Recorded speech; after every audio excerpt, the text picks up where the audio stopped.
আমার চ্যানেলে তোমাদের সকলকে স্বাগত। আজ আমরা দ্বাদশ শ্রেণীর চতুর্থ সেমিস্টারের গল্প হারুন সালেমের মাসি গল্পটা নিয়ে লাইন ধরে ধরে আলোচনা করব। গল্পটা যেহেতু অনেকটাই বড়, তাই আমরা গল্পের শুরুতে বেশি কিছু আলোচনা করব না। তবে যেটুকুনি না বললেই নয়, দেখো উৎস হচ্ছে কি স্তন্যদায়িনী ও অন্যান্য গল্প। 1971 সালে কিন্তু এটা গ্রন্থাগারে প্রকাশিত হয়। এই গ্রন্থের মোট 11টি গল্প রয়েছে। সেখান থেকে আমাদের নবম গল্পটি হচ্ছে আমাদের হারুন সালেমের মাসি আমাদের পাঠ্য গল্পটা দিয়েছে। দেখো, মহাশ্বেতা দেবীর জন্ম হচ্ছে বাংলাদেশের ঢাকা শহরে 1926 খ্রিস্টাব্দে। দেখো, গল্পটির প্রেক্ষাপট কী বলতো? গল্পের মধ্যে দিয়ে সাম্প্রদায়িক সম্প্রীতির কিন্তু এক অনবদ্য উদাহরণ কিন্তু আমরা লক্ষ্য করি। এই গল্পের মধ্যে দিয়ে তিনি দেখিয়েছেন জাতপাতের ঊর্ধ্বে উঠে পৃথিবীতে ধর্ম একটাই, সেটা হচ্ছে মানব ধর্ম। আর এই মানব ধর্মের মধ্যে দিয়ে ভিন্ন ধর্মের মাসি গৌরবী হারার মা হয়ে উঠে শহরের ভিড়ে আবারও মিশে গিয়েছে। গল্পটি শুরু করার আগে আমরা একটু এই গল্পের চরিত্রগুলো সম্বন্ধে একটু জেনে নেব, তাহলে গল্পটা পড়তে আমাদের একটু সুবিধা হবে। দেখে নাও, প্রথম আমরা পাবো কি হারা। দেখো, হারার পুরো নাম হচ্ছে হারুন সালেম। দেখো, হারা হচ্ছে শৈশবে মাতৃহারা এক বালক। তারপরে আমরা পাবো গৌরবী, কেন্দ্রীয় চরিত্রে কিন্তু আমাদের গল্পের। হিন্দু, একজন বিধবা, তার একটা ছেলে আছে, নাম হচ্ছে নিবারণ, মেয়ে আছে তার একটা, গৌরবীর মেয়ের নাম হচ্ছে পুঁটি। এগুলো কিন্তু আমাদের লাগবে, গল্পের মধ্যে আসবে। দেখো, এই গল্পের আরেকটা চরিত্র হচ্ছে আয়েশা বিবি, হারার মা, জাতিতে কিন্তু মুসলিম। দেখো, যোশী, ভালো নাম কি যশোদা। দেখো, অসহায় গৌরবীর সাহায্যকারী, এবং যোশী কিন্তু খুব পরিশ্রমী। আর মুকুন্দ আরেকটা চরিত্র আমরা পাবো কি মুকুন্দ। দেখো, গল্পের শেষে আমরা দেখতে পাবো কি, দেখো গৌরবীর আশ্রয়দাতা হচ্ছে কিন্তু মুকুন্দ। দেখো, গল্পটা আমরা শুরু করছি। দেখো, অঘ্রাণের সকালে, অঘ্রাণ বলতে দেখো আমাদের বাংলায় 6টি ঋতু রয়েছে। সেই ঋতুর হচ্ছে চতুর্থ ঋতু হচ্ছে হেমন্ত ঋতু। সেই হেমন্ত ঋতু হচ্ছে 2টো মাস নিয়ে গঠিত, কার্তিক অগ্রহায়ণ। এই অগ্রহায়ণ মাস, কার্তিক অগ্রহায়ণ মাসের শুরুর দিকে বা শেষের দিকে কিন্তু আস্তে আস্তে শীত পড়তে শুরু করে। দেখো, তাহলে অঘ্রাণের সকালে জলের উপর ঠান্ডা স্বর ভাঙেনি। অর্থাৎ কি বলতো, যে শীতের সকালে বড় জলাশয়ের উপরে সূর্য ওঠার আগে একটা হালকা আস্তরণ দেখা যায়, সেটাকেই বলেছে কিন্তু জলের উপর স্বর। সূর্য ওঠার পরে কিন্তু আবার সেটা আস্তে আস্তে মিলিয়ে যায়।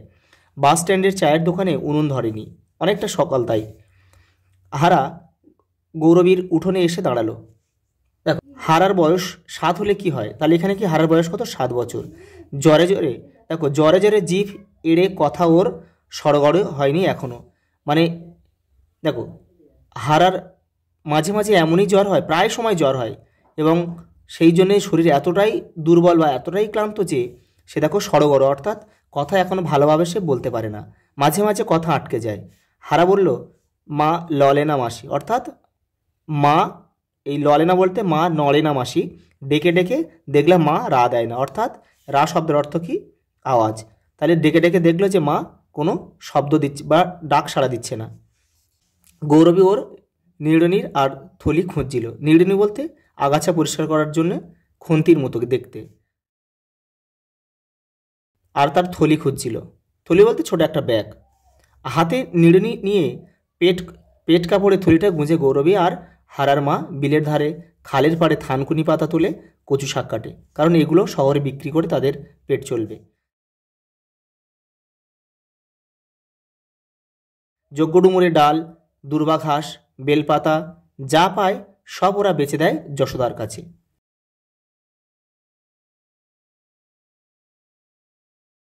সেই যশোদার কাছে দেয় কারণ কি? গৌরবী হচ্ছে তার পা কিন্তু একটা খোঁড়া, সেই জন্য সে কিন্তু যেতে পারে না শহরে, তাই যশোদার কাছে দেয়। তারা কলকাতায় বেচে তাদেরকে পয়সা দেয়। যশোদারা কজন রোজ সকালের গাড়িতে কলকাতা যায়, দুপুরে ফেরে, মানে ব্যবসা সেরে দুপুরে বাড়ি ফেরে। গৌরবী যায় না। গৌরবী একখানা পা জন্ম থেকে খুঁতো। দেখো, খুঁতো শব্দের অর্থ হচ্ছে খোঁড়া।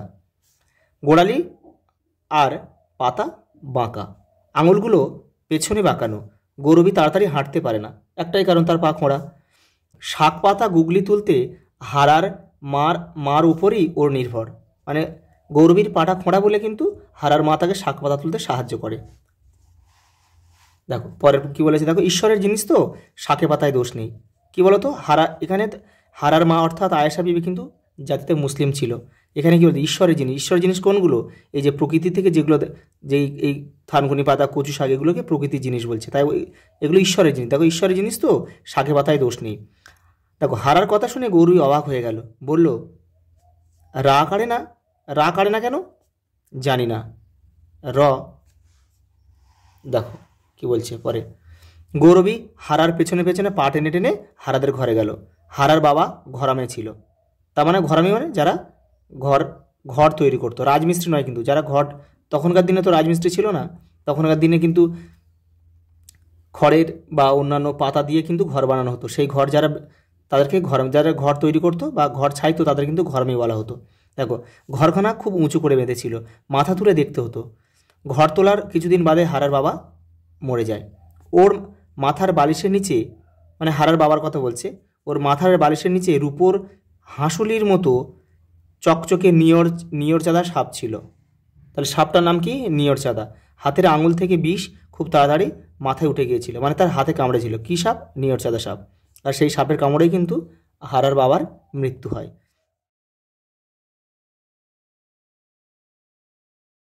মাদুর মুড়ে হারার বাবাকে উঠোন সই করার পর ওর সমাজের লোকেরাই ওর ঘর তুলেছিল যেমন কোঠাবাড়ি বলে মাটিতে থুতে ফেলেছিল।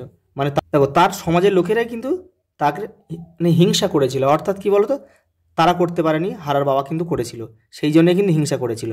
দেখো কি বলেছে, দেখো এখানে, তখন হারার মা বুঝতে পেরেছিল অতখানি উঁচু ঘর তোলাটা সমাজের মানুষ ভালো চোখে দেখেনি।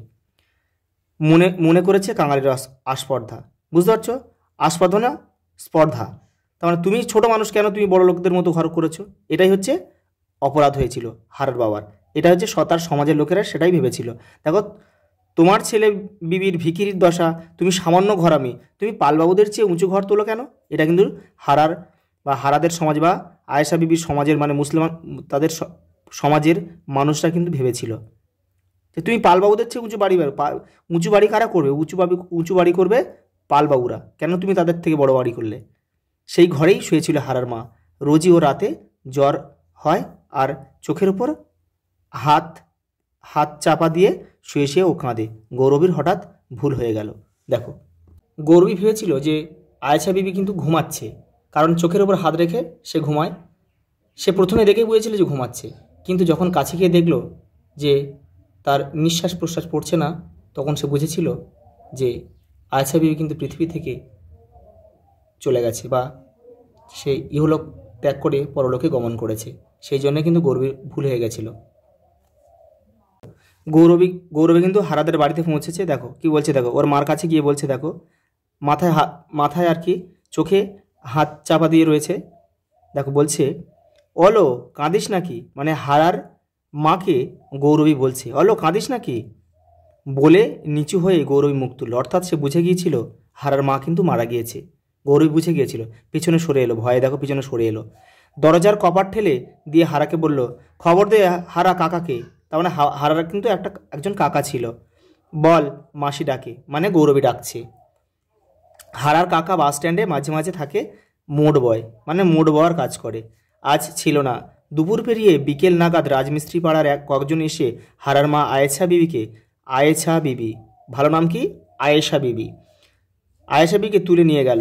গৌরী বলল, সঙ্গে যা হারা মাটি দে অর্থাৎ কবর দিতে বলছে। হিন্দু সমাজের মানুষদেরকে মুখে আগুন দেওয়া বলে, আর মুসলিম সমাজের সেটাকে বলে মাটি দেওয়া। দেখো বিকালের পড়ন্ত আলোয় একা একা যজ্ঞডুমুরের ডাল ভাঙতে ভাঙতে গৌরবী নিজের জন্য বড় কষ্ট হলো। কারণ কি, দেখো হারার মা ছেলের হাতে মাটি পেল, ভাগ্যে ছিল, নিজের ঘরে শুয়ে মরল, কপালে ছিল। আমি বা কোথায় মরবো? কে মুখ সলা করবে? কে জানে। এই মুখে সলা বলতে মুখে আগুন দেওয়া। হিন্দু সমাজে রয়েছে যে কেউ মারা গেলে তার পুত্র সন্তান যদি থাকে, সে কিন্তু মুখাগ্নি করে বা মুখে আগুন দেয়। দেখো এইসব সময় গৌরবের বড় কষ্ট হয়। ও রেল লাইনের দিকে চেয়ে থাকে। কয়েকটা স্টেশনের পথ মাত্র, সেখানে গৌরবীর সমাজের লোকরা জমি পেয়েছে, ঘর বেঁধেছে। ওর ছেলে নিবারণ সেখানেই আছে। তোমাদের বলেছিলাম যে আগেই আমাদের চরিত্রগুলো দেখানোর সময় বলেছিলাম যে গৌরবের ছেলের ছিল নাম হচ্ছে কি? নিবারণ। দেখো গৌরবীও থাকতে পারত, নিবারণ থাকতে দিল না। মানুষের বউ এসে শাশুড়িকে পর করে, গৌরবীর কপালে তা হয়নি। বউ কিছু বলবার আগেই নিবারণ, এবার পুটির কাছে যাও গিয়া, মাঝে মধ্যে আমি খবর দিব। অর্থাৎ নিবারণ আগে বলে দিল যে এবার পুটির কাছে যাও গিয়ে, অর্থাৎ মেয়ের কাছে তুমি চলে যাও, মাঝে মধ্যে আমি দেখে আসবো, কোনো খবর দিব, আমি দেখে আসবো বা খবর নেবো কোনে। ও মেয়ের কাছে কেন, মনে নেই? দেখো, এটা একটা আগের ঘটনা, সেই জন্য সেই ঘটনাটা দিয়েছে। দেখো, তখনই গৌরবী বুঝেছিল কি ভয়ানক প্রতিহিংসা নিবারণের, কিছুই ও ভোলে না। দেখো, বাসের কন্ট্রাক্টরকে জামাই করতে গিয়ে নিবারণের বাবা ঘর তৈরির টাকা ভেঙে ঘড়ি, সাইকেল, টর্চ কিনেছিল। কাকে দেওয়ার জন্যে? জামাইকে দেওয়ার জন্যে। দেখো, নিবারণের বয়স তখন অনেক কম। সাইকেলটা দেখতে দেখতে ও বলেছিল, সব একজনকে দিবি তো, তোমার একটা সন্তান। এটা কিন্তু নিবারণ বলেছিল, তার বাবাকে বলেছিল। দেখো, বাপ ছেলেতে খুব বেঁধেছিল, অর্থাৎ বাপ ছেলেতে খুব ঝগড়া হয়েছিল। গৌরবী বলেছিল, তোর এত রিস কেন, অর্থাৎ তোর এত হিংসা কেন? রিস শব্দ অর্থ হচ্ছে হিংসা।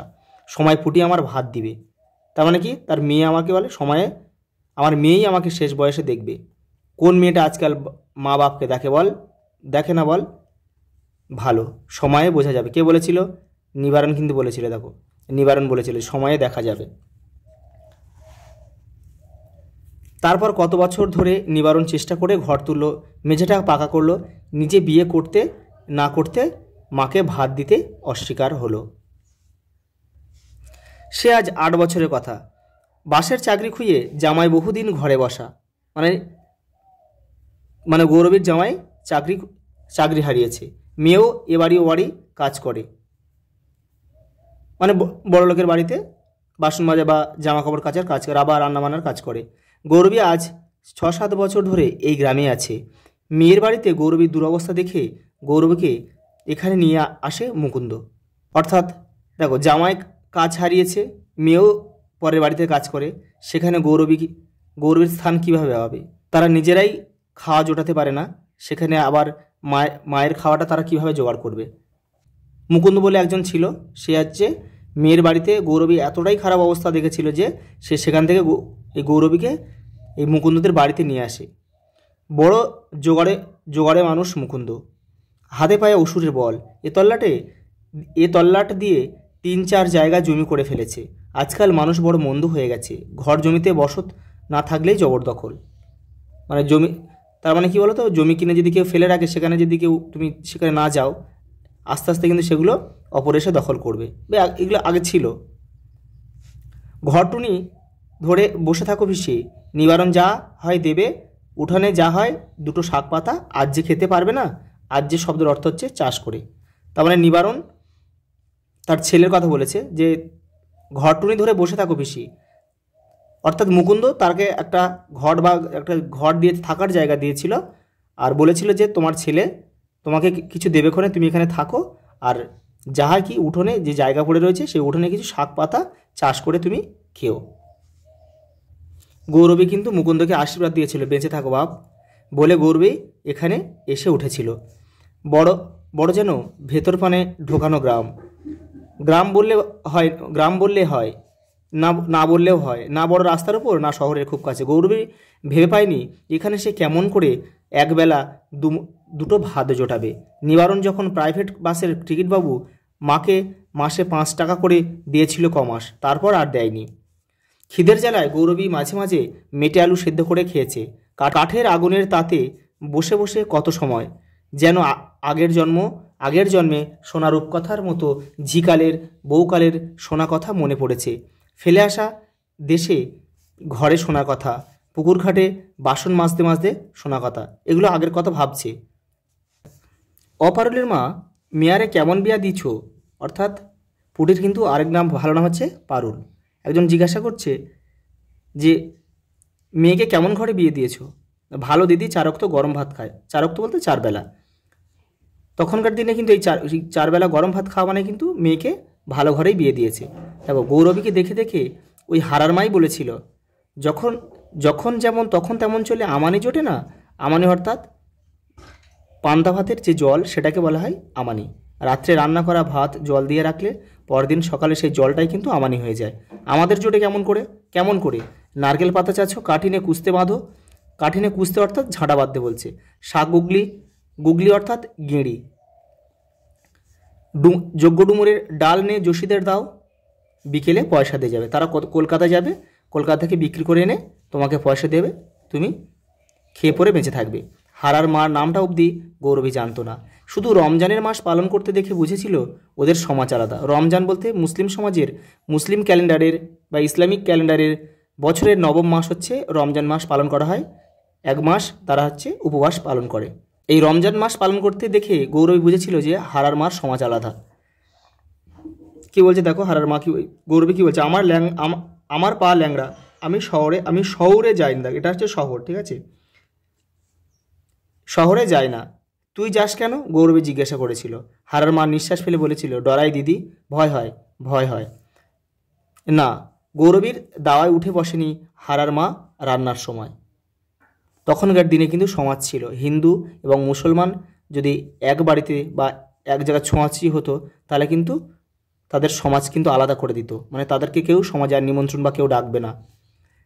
দেখো, কিন্তু উঠোনে বসেছে, উকুন বেছেছে, একই সঙ্গে দুজনে বসে বসে দেখো হাটুরিদের বাজার ফেরত ফেলে যাওয়া বাঁধাকপির বুড়ো পাতা, থেতলে যাওয়া বিলেতি বেগুন কুড়িয়েছে। দেখো, হাটুরে বলতে যেসব ব্যবসায়ীরা হাটে জিনিসপত্র বিক্রি করার শেষে যেগুলো পড়ে থাকে সেইগুলো কিন্তু দুজনে সেগুলো কিন্তু হারার মা কুড়িয়ে নিয়ে আসতো।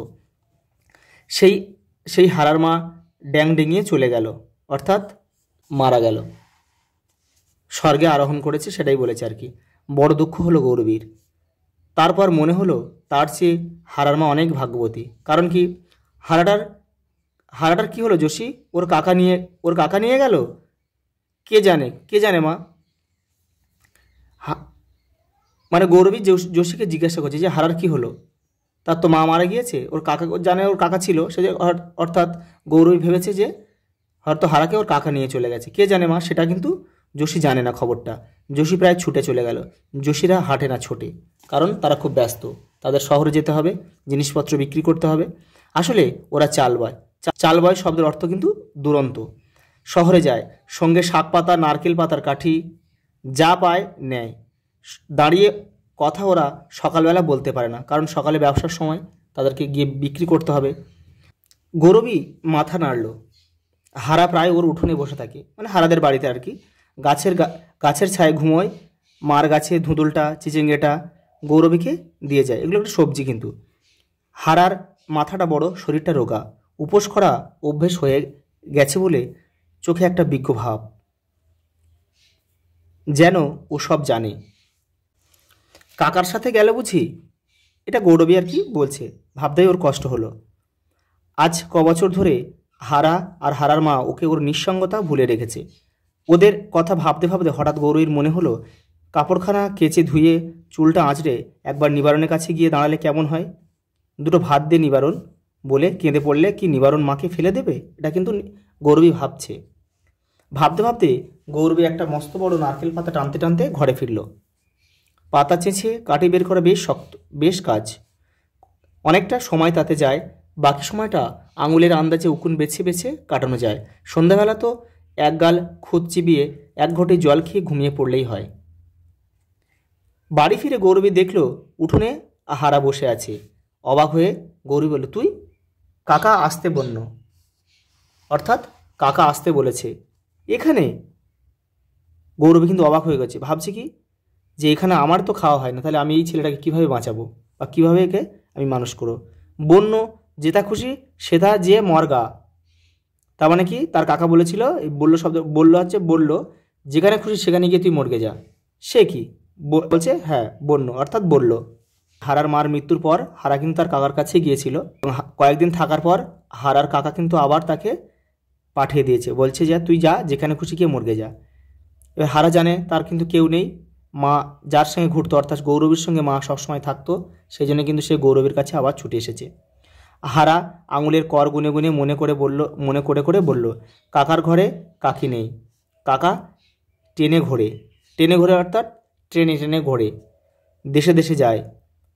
তোর নিজের কাকা? মা বলতো নিজের নয়।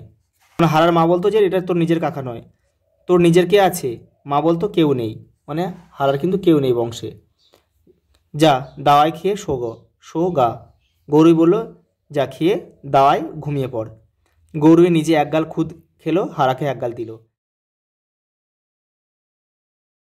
তারপর চাটাই বিছিয়ে গড়াতে গড়াতে ভেবে চিনতে ওর মাথা ঘুরে গেল। কিসের ভাবনা? দেখো, হারা কি ওর কাছেই থাকবে নাকি? কি বিপদ, কি বিপদ! ওর নিজের বলতে কেউ নেই। এই কথাটা দেখো, ওর নিজের বলতে কেউ নেই অর্থাৎ এখন গৌরবীর কাছে রয়েছে, অর্থাৎ গৌরবীর কাছেই থাকবে, সেটাই কিন্তু গৌরবী ভাবছে। হারার মার কথা মনে পড়ল। ছেঁড়া কাপড় গেরো দিয়ে পরা, রোগা ছিপছিপে মানুষ, এক মাথা রুক্ষ চুল, চুলের বাহার খুব কোকড়া ফুরফুরে, গলায় একটা মাদুলি ছাড়া গয়না নেই। দুঃখীর দুঃখী, দরিদ্রের দরিদ্র। এমন গরিব দেখলে গৌরবীর বহুকালের শাশুড়িরা বলতো, তেল জল দেও, মাথায় দেউক, ভাত দাও, পেটে খাওক।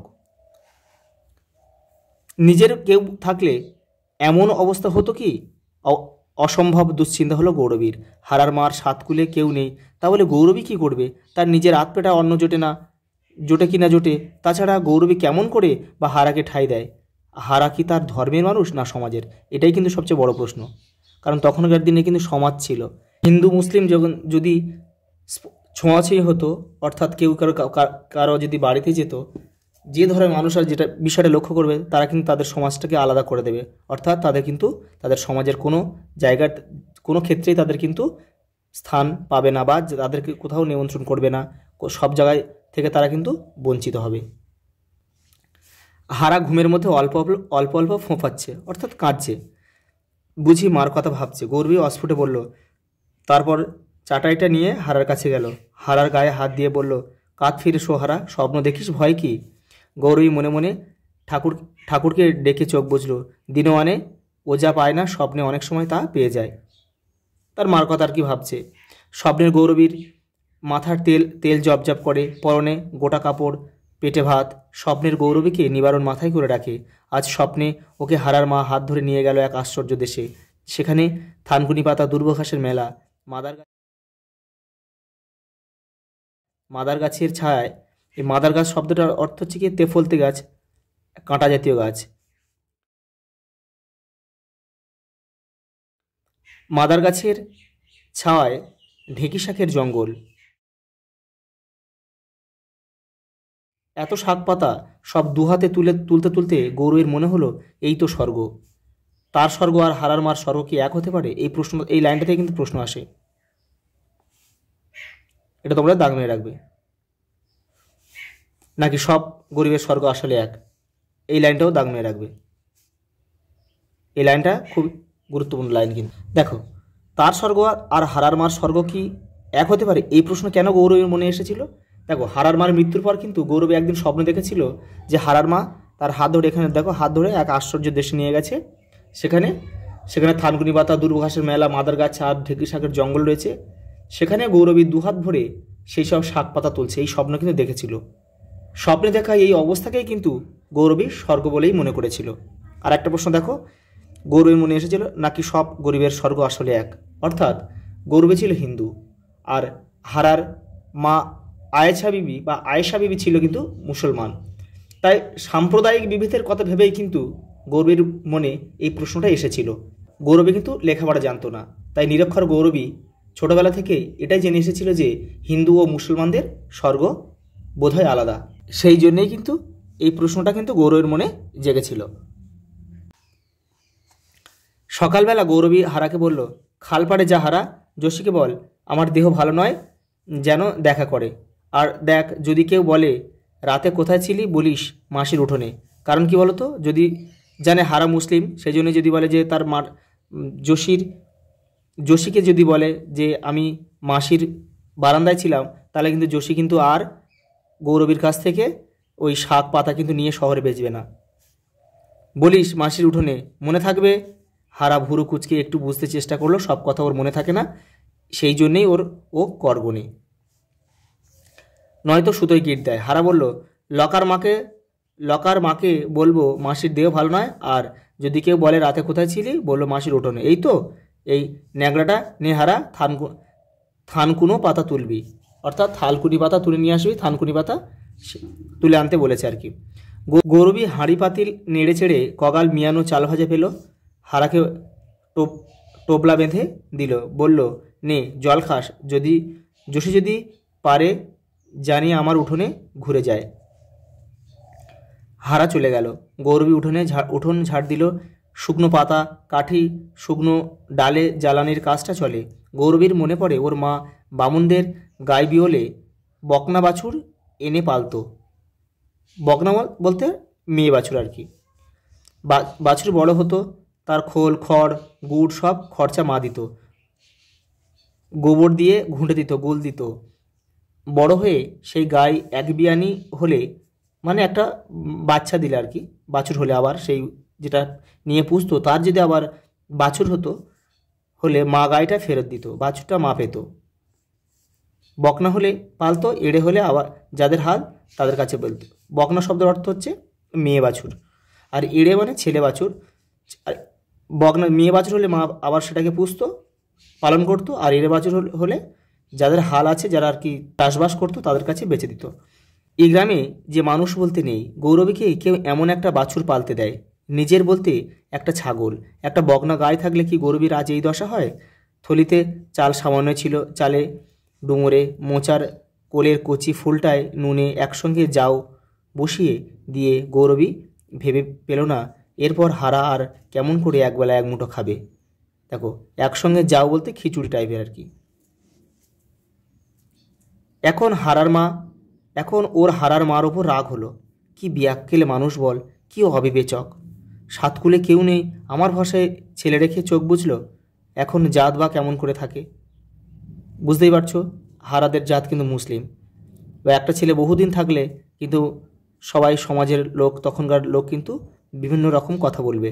ধর্মের বা কী হয়, দেখো পরিষ্কার এখানে বলা হয়, ধর্মের বা কী হয়। খুব রাগ হতে লাগলো গৌরবের, কিন্তু অনেক বেলায় হারা যখন এসে বলল, মাসি মেটে আলু রান্না করবে, তখন গৌরবীর মুখ হাসিতে ভরে গেল। কারণ কি বলতো, ঘরে তো অভাব যেটুকুনি, এবং গৌরবী কিন্তু একটা পা কিন্তু তার খোঁড়া, সেই জন্য সেও কিন্তু কোথাও সেই রকমভাবে সেভাবে চলাফেরা করতে পারে না। সেই জন্যে যেই হারা একটা মেটে আলু এনেছে জানে সেটা দিয়ে মোটামুটি একটা দিন অন্তত দুজনে বাঁচতে পারবে, সেই জন্যে কিন্তু গৌরবের মুখে হাসিতে ভরে গেল। দেখো কি বলছে, কত বড়টা রে, কোথায় পেলি? দেখো আনন্দে কথাটা বলছে, কিন্তু ঘরে ছিল মা বলেছিল। হারা কর গুনে গুনে বলল, মাসিকে দিস হারা, আর বলেছিল কি মাসির পা ধরে পড়ে থাকিস বলেছিল। গৌরবীর শুকনো বুকে যেন কিসের ঢেউ লাগলো। সেটা গৌরবের শুকনো বুকে যেন কিসের ঢেউ লাগে, এই কথাটা মানে কি বলতো?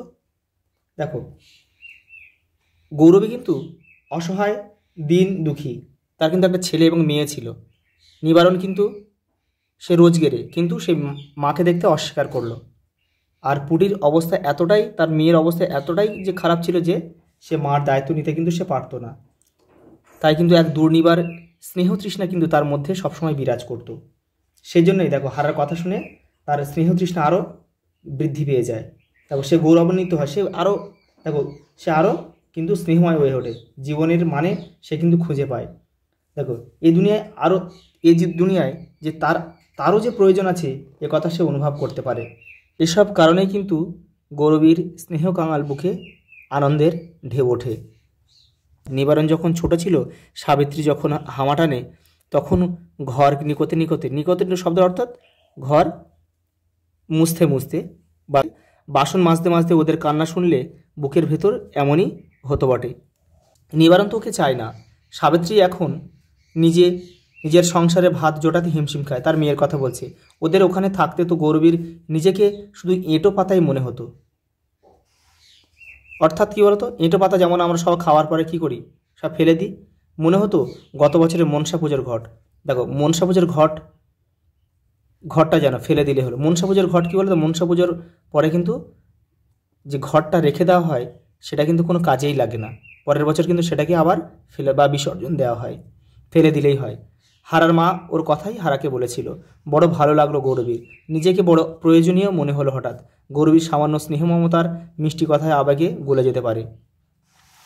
এখন ওর নাক টেনে চোখ মুছে বলল, দুঃখী আরেক দুঃখীর মন বোঝে, তাই বলছিল, নে হারা মেলা কর, পুকুরে যা। বিকেলে যোশী এসে উঠোনে বসলো। দেখো যোশী এসেছে কাদের বাড়িতে? গৌরবের বাড়িতে। যাওয়ার সময় ছুটে ছুটে যায় যোশী।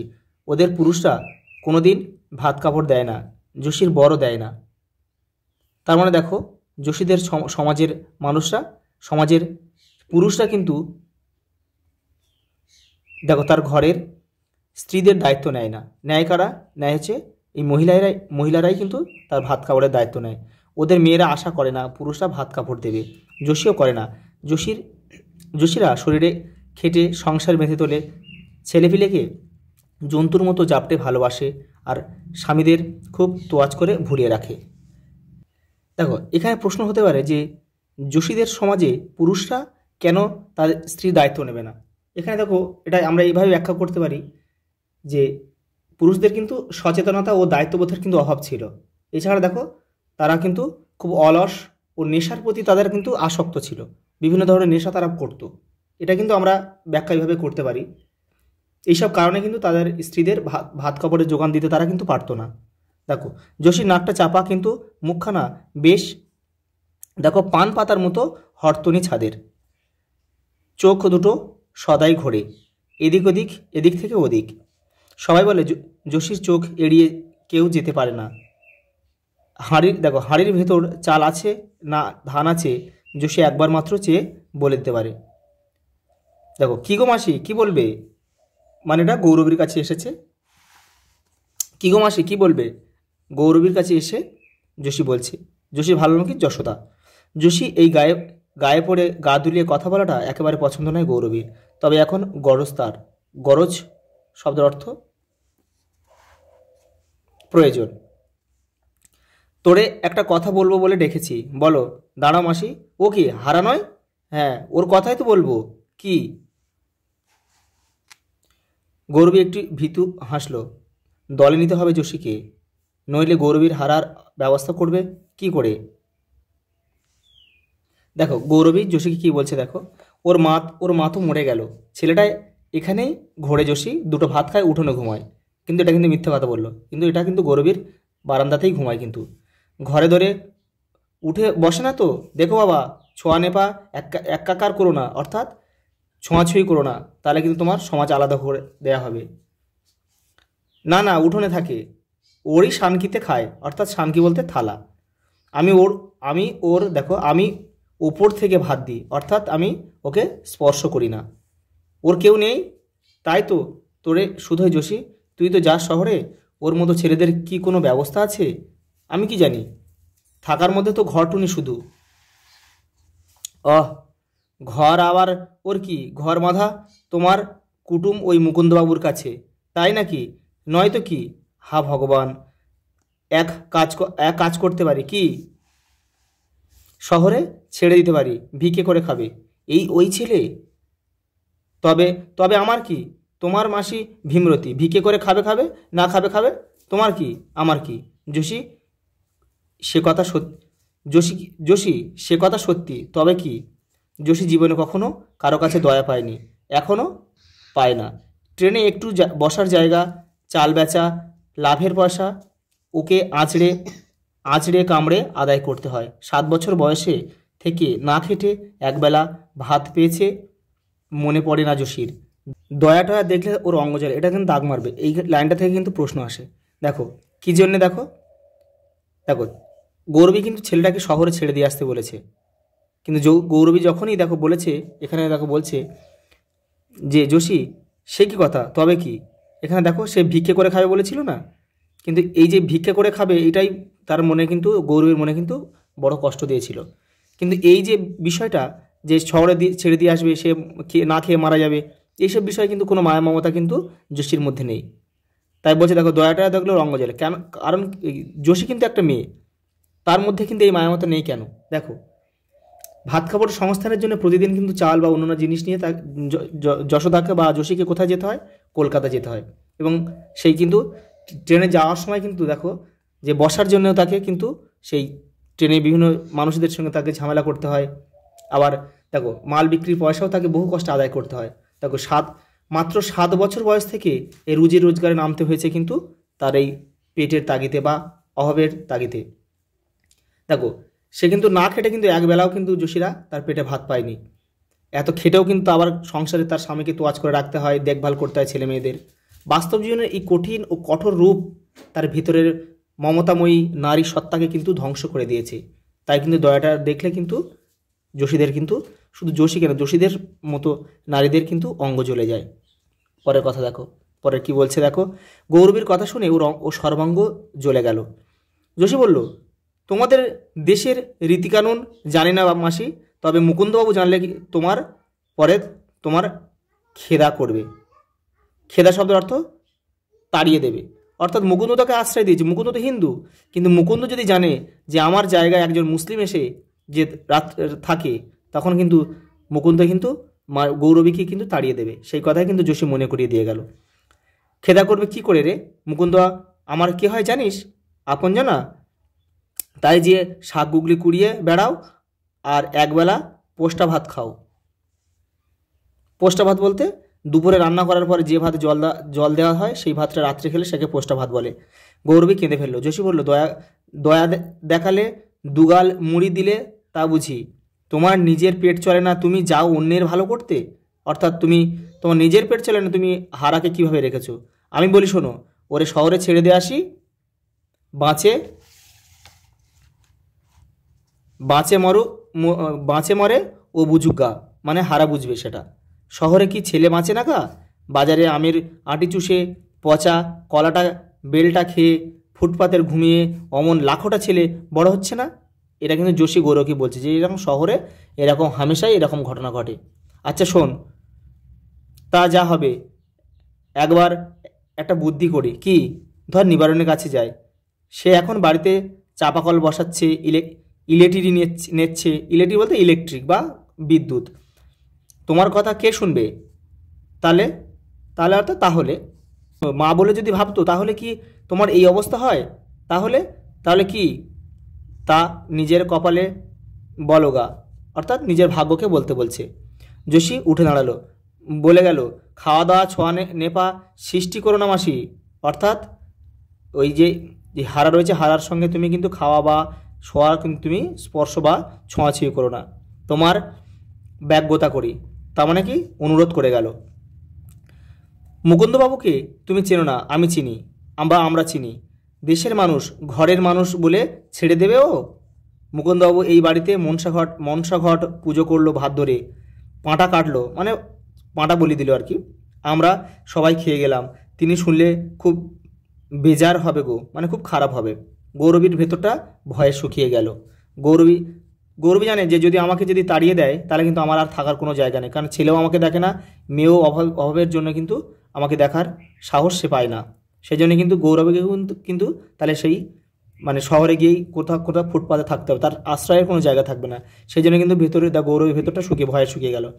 গৌরবীর যোশীর হাত ধরে বলল, কারোকে বলিস না যোশী, তোর পা ধরি, আর শোন, মেয়েটা আলুটা নিয়ে যা, মানে যেটা হারা নিয়ে এসেছিল। যোশী চলে গেল।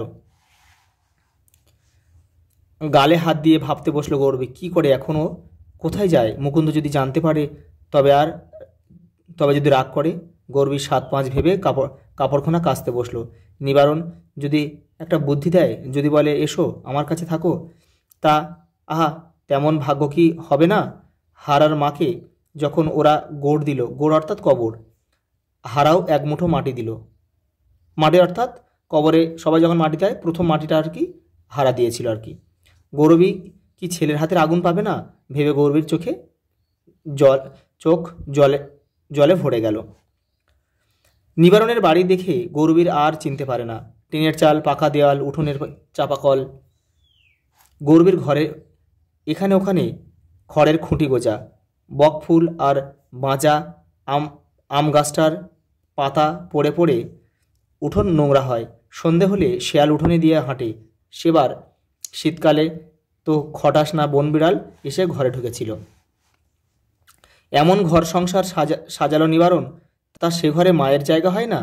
নিবারণের বউ বলল, দেখো নজর দিও না মা, নজর দিও না, 2 প্রাণী খেটে খুঁটে এইটুকুনি দাঁড় করিয়েছি, না বাছা লজর দিইনি, অর্থাৎ নজর দিইনি। দেখো, গৌরবী নিবারণের বাড়িতে অর্থাৎ ছেলের বাড়িতে গিয়েছে। এসেছো, এসেছো সব, চা খাও, জল খাও, দে বউ একটু চা দে। মানে গৌরবী তার বৌমাকে বলছে ছেলের সঙ্গে দেখা করো, তবে যেন কাঁদতে বসো না, বড় রাগে ছিল তোমার। জানি, গৌরব বলছে জানি। আর দেখো, বউ আকাশের দিকে মুখ তুলে কি যেন ভাবলো, তারপর ছেলেকে বলল, পয়সা নিয়ে দোকানে যা, চা পাতা কিনে আন, ঠাম্মা চা খাবে। ছেলে বেরিয়ে যেতে বউ পেট কাপড় থেকে 2 টাকা বের করে গৌরবকে দিল, বলল, ছেলেকে বলো না যেন এ আমার সুপুরি কেটে উপায় করা। অর্থাৎ বৌমা তার শাশুড়িকে কিন্তু 2 টাকা দিল, এই কাপড়খানা ধরো, এমন কাপড় পরে আসতে আছে যে দেখবে সে বলবে কি তোমার তোমার ছেলে একটা নাম পরিচয় নেই। অর্থাৎ ছেলের মান সম্মান যাবে বলে কিন্তু তার বৌমা কী করলো, তাকে একটা শাড়ি দিল এবং 2 টাকাও দিল। তা বটে, গৌরবী টাকা নিল, কাপড় নিল, এ কথা তার একবারও মনে হলো না। মাকে দেখে যদি লজ্জা পায় নিবারণ, তবে মাকে যত্ন আত্মি করে রাখে না কেন? কিছুক্ষণ পরে গৌরবী কান খাড়া করলো। আশ্চর্যের আশ্চর্য, নিবারণের ঘরে রেডিও বাজছে। কোত্থেকে এলো বউ? দোকান থেকে। কত দাম? ও বউ বল না। জানি না মা, জানি না মা, হোক না হোক 150 টাকা হবে। 150? গৌরীর মাথা ঘুরে গেল। 150 টাকা মানে কিন্তু তখন অনেক টাকা। গৌরবীর মাথা ঘুরে গেল। 150 টাকা যদি গৌরবীর হাতে পায় তো এক্ষুনি তার কপাল ফেরে। আমাকে 100 টাকা দিবি বউ? কোত্থেকে? গাছ থেকে পেড়ে এনে দেবো? তবে একটা গরু কিনি, ঘুঁটে গোবর দিয়ে দুধ বেচে আমরা 2 প্রাণী বেশ চালিয়ে নেব। 2টি প্রাণী? বৌমা বলছে 2টি প্রাণী? তুমি তো একা। ওই একটা গরিব ছেলে বউ মাসি মাসি বলে। তার মা বাপ নেই? কেউ নেই? না, কেউ নেই, কেউ নেই রে, বড় অভাগা। নিবারণ তো সে কথা শুনেই রেগে গেল। ও মাসি, ও মাসি বোনপো দুধ খাবে, আমি গরু কিনে দেব। যাও যাও, মেলা বকো না। শোন নিবারণ, ছেলেটার কথা শোন। কি কথা? ছেলেটার মা। গৌরী সব বলে গেল কাঁদতে কাঁদতে, নাক টেনে টেনে। নিবারণ মুখ অন্ধকার হয়ে গেল। নিবারণ বলল, তুমি নইলে এমন শত্রু আর কে হবে? আমি তোর শত্রুর? দেখো, তুই না নইলে এমন শত্রু আর কি হবে? ছেলে তার মাকে বলছে। কেন বলছে দেখো। দেখো, গৌরবী কী ভেবেছিল? গৌরবী ভেবেছিল কিন্তু যে হারার একটা ব্যবস্থা করার জন্য কিন্তু তার ছেলে নিবারণ কিন্তু একটা ভালো অবস্থায় আছে। সেই জন্য সে হারাকে নিয়ে গিয়েছিল যে হারার যদি একটা সে কোনো একটা ব্যবস্থা করে, সেই আশায় কিন্তু নিবারণ নিশ্চয়ই অসহায় হারার একটা ব্যবস্থা করবে, এই আশায় কিন্তু গিয়েছিল। কিন্তু মার মুখে সব কথা শুনে নিবারণের মুখ অন্ধকার হয়ে যায় এবং মাকে উদ্দেশ্য করে কিন্তু এই কথাটা বলেছিল যে তুমি নইলে এমন শত্রু আর কে হবে। দেখো, তখনকার দিনে কি বলে যে হিন্দু হয়ে গৌরবী মুসলিম হারাকে আশ্রয় দিয়েছিল, এটাই কিন্তু সবথেকে বড় অপরাধ ছিল। এ কথা দেখো জানাজানি হলে গৌরবী আর তার ছেলে নিবারণকে কিন্তু প্রায়শ্চিত্ত করতে হবে, অর্থাৎ তাদের কিন্তু সমাজ বন্ধ করে দেবে, কেউ তাদের ডাকবে না বা কোথাও তারা কিন্তু গিয়ে স্থান পাবে না। সেই জন্যে কিন্তু বড় ভয় হচ্ছিল তার ছেলে নিবারণের।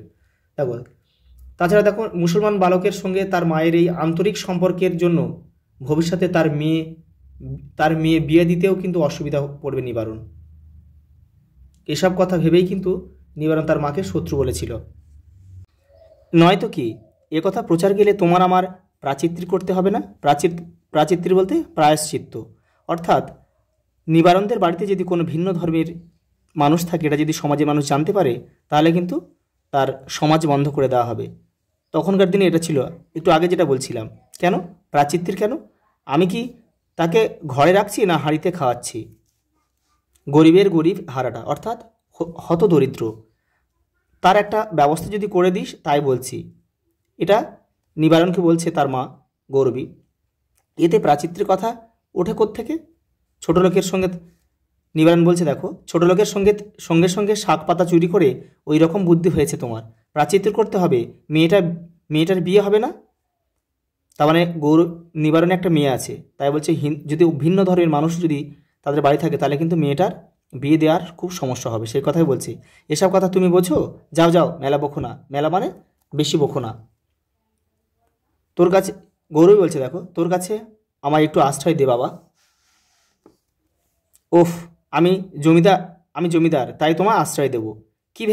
কীভাবে? নিবারণ বলল, তবে হ্যাঁ, এখন সমাজে আমার একটু নাম হয়েছে, আমার মা হয়ে ওই ওই অজ গায়ে পড়ে থাকবে সেটা ভালো দেখায় না বটে, তবে এটা নিবারণ বলছে, কিন্তু এর মধ্যেও কিন্তু নিবারণের একটা স্বার্থ রয়েছে, সেটা গল্পের পরবর্তী অংশে আমরা পাবো। দেখো, তবে ওপাপ বিদায় করো, ওপাপ বলতে হারাকে বিদায় করতে হবে, তারপর ভেবে দেখব, খবর দিও জানলে। ছেলেটা, গৌরব বলছে, তাহলে ছেলেটাকে আমি কি করব? বিদায় করো, ওকে তাড়িয়ে দাও। এখন আমাদের দেশে গায়ে যুদ্ধ হচ্ছে। 1971-এর বাংলাদেশ স্বাধীনতার সময় যে মুক্তিযুদ্ধ হয়েছিল সেই সময়ের কথা কিন্তু বলা হয়েছে। অজ গায়ে থাকো, জানতে পারো না কিছু, রোজ কত লোক এসে এপারে উঠছে, অর্থাৎ তখন দেশ স্বাধীন হয়নি, বাংলাদেশ থেকে, পূর্ববঙ্গ থেকে ভারতে প্রবেশ করছে। তাদের মধ্যে ছোড়াকে ছেড়ে দাও না কেন, বলো তো, সেখানে রেখে আসি কাল পরশু। এটা নিবারণ তার মাকে অনুমতি চাইছে, জিজ্ঞাসা করছে সেখানে কি হবে। গৌরী বলছে, ওকে গভর্নমেন্ট খেতে দেবে, কাপড় দেবে, সরকার থেকে খেতে দেবে, পোশাকও দেবে। আমাদের দেশের কথা তোমার মনে পড়ে? আমি তো জ্ঞানে দেখিনি। তখন অনেক ছোটবেলায় নিবারণের মা বাংলাদেশ থেকে ভারতে কিন্তু চলে আসে। মনে পড়ে বহুকালে চলে এলাম, দেশ ভাগ তারপরে হলো রে। সেখানকার মানুষও কত আসছে, ওখানে ওকে ওরা খেতে দেবে? গৌরবী বলছে নিবারণকে। নিবারণ কি বলছে, দেখো, ফেলে তো দিয়ে আসি, তা বাদে পেলে খাবে, না পেলে খাবে না, মরে যাবে না? গৌরবী বলছে। নিবারণ বলছে, দেখো, মরলে মরবে, রোজ দিন হেতা হতা মানুষ মরছে না। নিবারণ বলছে যে প্রতিদিন তো এখানে কত মানুষ মরে যাচ্ছে, ওর কপালে থাকে মরবে, অর্থাৎ হারার কপালে থাকে মৃত্যু যদি থাকে তো মরবে। নিবারণের হঠাৎ হাসি পেল, বেশ খানিকটা হেসে নিল নিবারণ, তারপর বলল, এখন এসো, ওর ব্যবস্থা করো, তা বাদে দেখি এখানে তোমায় আনতে পারি কি না, তোমার আবার নাতি হবে যে। একটু আগে বলছিলেন একটা নিবারণের স্বার্থ রয়েছে তার মাকে রাখার জন্য, কারণ তার নিবারণের স্ত্রী সন্তান সম্ভব, তার সন্তান হলে সেই সন্তানকে কিন্তু দেখভাল বা তার স্ত্রীর হাতের কাজ করার জন্য কিন্তু নিবারণ তার মাকে আনতে চাইছে। পরেরটা দেখো, পরের লাইনে কী বলছে দেখো, সেজন্য ওনাকে বলা কেন বাবু? এটা কিন্তু নিবারণের স্ত্রী বলছে, সেজন্য ওনাকে বলা কেন বাবু? শাশুড়িকে নিয়ে ঘর করিনি, তা বলে কি আমার তিনটে ছেলে মেয়ে হয়নি? তার মানে নিবারণের কিন্তু আরও আগে কিন্তু তিনটে ছেলে মেয়ে রয়েছে। তোমার মা ডাকতে স্বাদ হয়েছে তাই বলো, আমার দোহাই দাও কেন? এটা নিবারণের স্ত্রী নিবারণকে বলছে যে তোমার মা ডাকতে স্বাদ হয়েছে সেই জন্য তুমি মাকে রাখবে, সেটাই বলো। কিন্তু এখানে কিন্তু নিবারণের অন্য অভিসন্ধি ছিল। কেন? তোর মা এসে 3 সন্ধে ভাতের থালা মারতে পারে, আর আমার মা পারে না, অর্থাৎ খাওয়ার কথা, এখানে মারা বলতে খাওয়া। স্ত্রীকে বলছি যে তোমার মা এসে আমার বাড়ি এসে খেতে পারে 3 বেলা, আমার মা পারে না কেন? ওরে আমার মা সোহাগী ছেলে, এটা হচ্ছে নিবারণের স্ত্রী বলছে। আমার মাকে তুইয়ে তুমি 21 টাকা নাওনি, মানে তার শাশুড়ির কাছ থেকে নিবারণের কথা বলছে, তার শাশুড়িকে 21 টাকা নিয়েছিল, শোধ দিয়েছিলে, সে কথা মনে করে একবার। তবে রে, দুজনে ধুন্ধুমার ঝগড়া লেগে গেল, স্বামী স্ত্রীর মধ্যে ঝগড়া লেগে গেল। গৌরবী ভয়ে ভয়ে বেরিয়ে এলো। বাস রাস্তায় হারা বসেছিল। হারাকে বলল, চ হারা, ঘরে যাই। হারাকে নিয়ে গৌরবী তার ছেলের বাড়ি থেকে আবার ঘরে ফিরছে। দোকানের সামনে এসে হারা বলল, তুমি যাও, আমি কেরাচিনি এনে যাই, অর্থাৎ কেরাচিনি বলতে কেরোসিন নিয়ে আমি যাচ্ছি, তুমি ঘরে যাও। পয়সা কোথায় পাবি? পয়সা তো আমি দিই না মাসি, আমি ওদের কাঠ এনে দিই, পাতা কুড়িয়ে দিই, উনি আমায় একটু কেরাচিনি ও লম্ফ জ্বালতে দেয়। তার মানে হারা সেই দোকানদারিদের কি করে দেয়, একটু কাজ করে দেয়, দিয়ে তার পরিবর্তে তাকে একটু কেরোসিন জ্বালতে দেয়, কেরোসিন দেয় আর কি। গৌরব বলছে, ঠিক আছে আন। গৌরবী ইচ্ছা হচ্ছিল হারার উপর রাগ করে, কিন্তু গৌরব ইচ্ছা করলে কিন্তু হারার উপর রাগ করতে পারছিল না, কারণ কি দেখো, কিন্তু এখন ওর মনে হলো ছেলেটা ভালো, একটু কেরাচিনি দিয়ে বা কে ওকে সাহায্য করে, এই কথাটা ভেবেই ওর উপর রাগ কিন্তু আর করেনি। দেখো, রাতে গৌরবী আর হারা ঘর আর দাওয়ায় শুলো, মানে গৌরবী ঘরে আর হারা কিন্তু বারান্দায় শুলো, বলতে ঘুমালো। হারাকে তাড়াতে পারলে নিবারণ হয়তো ওকে আশ্রয় দেয়, কিন্তু গৌরবীর বুকের ভেতর কে যেন নানা বলতে লাগলো। গৌরবীর মধ্যে কি যে অতৃপ্ত মাতৃত্ববোধ ছিল সেটাই কিন্তু তাকে নানা করতে লাগলো। সে কি হারার মা না নিবারণের মা? কে গৌরবীকে মানা করতে লাগলো? কদিন বাদে মুকুন্দ এলো, মুকুন্দকে যে গৌরবীকে থাকতে দিয়েছিল। এ কথা কি শুনছি পিসি? কি কথা? তুমি ওই হারাটাকে আশ্রয় দিয়েছো? দেখো, মুকুন্দ বলছে তুমি হারাকে রেখেছো, কারণ সে তো ভিন্ন ধর্মের।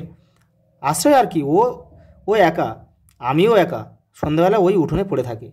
এটা কিন্তু মিথ্যে কথা বললো, যেটা হারাকে বাঁচানোর জন্যে। না পিসি, এ কথা ভালো নয়। এখন দেখো, যেখানে খুন জখম সেখানে জমির দাম নেই। আমার এ ভিডিওটা পালবাবুদের দেবো, ওরা পার্টি করে, খুঁটির জোর আছে, অর্থাৎ ওদের লোক বলার রয়েছে। ওরা এখানে গুদাম করবে, অর্থাৎ গোডাউন করবে, জিনিসপত্র রাখবে। গৌরব বলছে কিসের? ওরা মুকুন্দ বলল তাতে তোমার কি? এখন পালবাবুরা এ কথা শুনলে খুব রাগ করবে। ওদের পূজা আচ্ছা আছে, মানে অর্থাৎ পুজো টুজো করে। তবে কি হবে মুকুন্দ? নিবারণ তো ভালো কথা বলেছে। নিবারণ, এটা মুকুন্দ বলছে, ছেলেটাকে বিদায় করো, নিজের ঘরে গিয়ে ওঠো, বউ তোমার মন্দ নয়।